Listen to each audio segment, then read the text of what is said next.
ശ്രീ സുഭാഷ് ബാബു നേരത്തെ എൻഫോഴ്സ്മെന്റ് ഏജൻസിയുടെ സ്ട്രെങ്തിനെ കുറിച്ചും മറ്റും ഒക്കെ പറയുകയുണ്ടായി. ഇവിടെ ഇപ്പോൾ ബോധവൽക്കരണത്തിന്റെ കാര്യവും പറഞ്ഞു. സമഗ്രമായി നമുക്കിപ്പോൾ ഒരു പോസ്റ്റ് കോവിഡ് സെനാരിയോയിൽ എന്ത് മാറ്റം വരുത്താൻ കഴിയുമെന്നാണ് താങ്കൾക്ക് തോന്നുന്നത്? അല്ല, പ്രധാനമായിട്ട് ഈ മയക്കുമരുന്നിനെ സംബന്ധിച്ച് സപ്ലൈ ചെയിൻ കട്ട് ചെയ്യണം എന്നാണ് പറഞ്ഞത്. നമ്മളുടെ സംസ്ഥാനത്തേക്ക് എല്ലാം പുറത്തുനിന്നാണ് ഈ ഡ്രഗ്സൊക്കെ വരുന്നത്. അതിനെ നമ്മൾ കട്ട് ചെയ്യാൻ സാധിക്കുക എന്ന് പറയുന്നതിന് എന്തെങ്കിലും ഫലപ്രദമായി നടപടി എടുക്കുന്നുണ്ടോ? ഇല്ല.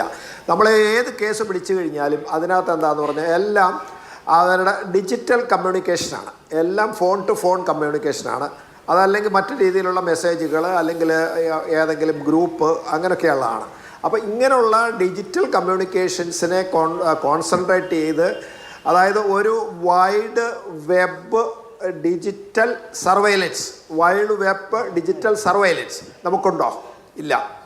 ഈ അങ്ങനെ ഒരു വൈൽഡ് വെബ് സർവൈലൻസ് വന്നു കഴിഞ്ഞാൽ ഈ ഫോണുകൾ കൂടുതൽ ഉപയോഗിക്കുന്ന അല്ലെങ്കിൽ ഇതിൻ്റെ വ്യാപനമുള്ള പ്രത്യേക സ്ഥലത്ത് ഉപയോഗിക്കുന്ന ആളുകളെ കണ്ടുപിടിക്കുന്നതിന് വേണ്ടിയിട്ട് സാധിക്കുമ്പോൾ എന്താണെന്ന് പറഞ്ഞാൽ അവരെ സംബന്ധിച്ചുള്ള അവരുടെ ആശയവിനിമയം നടത്തുന്നതും കമ്മ്യൂണിക്കേഷനും സപ്ലൈയും ഏതിലാണ്? ഈ ഡിജിറ്റൽ കമ്മ്യൂണിക്കേഷൻസ്, അതായത് ടെലിഫോൺ, ഈ നമ്മുടെ മൊബൈൽ ഫോണിൻ്റെ കമ്മ്യൂണിക്കേഷൻസിൽ അതേമാതിരിയുള്ള ഡിജിറ്റൽ മറ്റ് മാർഗ്ഗങ്ങൾ മുഖാന്തരമുള്ള കമ്മ്യൂണിക്കേഷനാണ്. അത് മോണിറ്റർ ചെയ്യാൻ ഒരു സംവിധാനം ഉണ്ടാക്കിയിട്ട് ഈ സപ്ലൈ ചെയിൻ കട്ട് ചെയ്യുകയും ഇത് എവിടെ നിന്നാണ് വരുന്നത് എന്നുള്ളത് കണ്ടുപിടിക്കാൻ കഴിയും. അങ്ങനൊരു സംവിധാനമുള്ള ഇല്ലാത്തിടത്തോളം കാലം അതിപ്പോഴും ആരും പറയുന്നില്ല. ഇതല്ലാതെ കണ്ടുപിടിക്കാൻ എന്താ മാർഗം? നമ്മളിപ്പോൾ പറയുന്നത് കേരളത്തിൽ വരുന്ന ഇത്രേ വരുന്നുള്ളൂ, ഇത്ര കേസെടുക്കുന്ന എവിടെയാണ്? ഇത് ഏറ്റവും അവസാനത്തെ കണ്ണിയായ ഉപയോഗിക്കുന്ന വ്യക്തികളിൽ നിന്ന് പിടിച്ചെടുക്കുന്ന കേസുകളാണെന്ന് മുഴുവൻ. അതൊക്കെ എത്രയാണ്? 0.05 ഗ്രാം ആണ് നമ്മളിപ്പോൾ MDMA എന്ന് പറയുന്നത്. അല്ലെങ്കിൽ കഞ്ചാവാണെങ്കിൽ നമ്മളെ സംബന്ധിച്ചിടത്തോളം ചെറിയ ക്വാണ്ടിറ്റികളാണെങ്കിൽ കേസെടുക്കാറില്ല.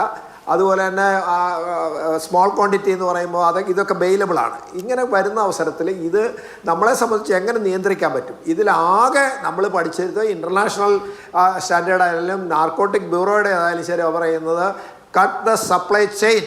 ആ കട്ട് ദ സപ്ലൈ ചെയിൻ എന്നുള്ള ആശ്രയത്തോട് കൂടിയിട്ട് ഇവിടെ നമ്മുടെ എൻഫോഴ്സ്മെൻറ്റ് ഏജൻസികൾ പ്രവർത്തിക്കാനും അതിനുള്ള സംവിധാനങ്ങൾ ഇപ്പോൾ എന്തായാലും നമ്മുടെ ഈ മൊബൈൽസൊക്കെ മോണിറ്റർ ചെയ്യാൻ വേണ്ടി ഒരുപാട് സംവിധാനങ്ങളുണ്ട്. അതൊക്കെ ഇവിടെ അവരുടെ മനുഷ്യാവകാശത്തെ ധ്വംസിക്കും, അല്ലെങ്കിൽ ഫോൺ ടാപ്പ് ചെയ്യും എന്നൊക്കെ പറഞ്ഞിട്ടൊന്നും കാര്യമില്ല. അതിലേക്കൊക്കെ പോയിട്ടില്ലെങ്കിൽ നമ്മളിവിടെ കിടന്ന് ഈ നിലവിളിച്ചിട്ടൊന്നും കാര്യമില്ല. ഇതിനകത്ത് കേൾക്കുന്ന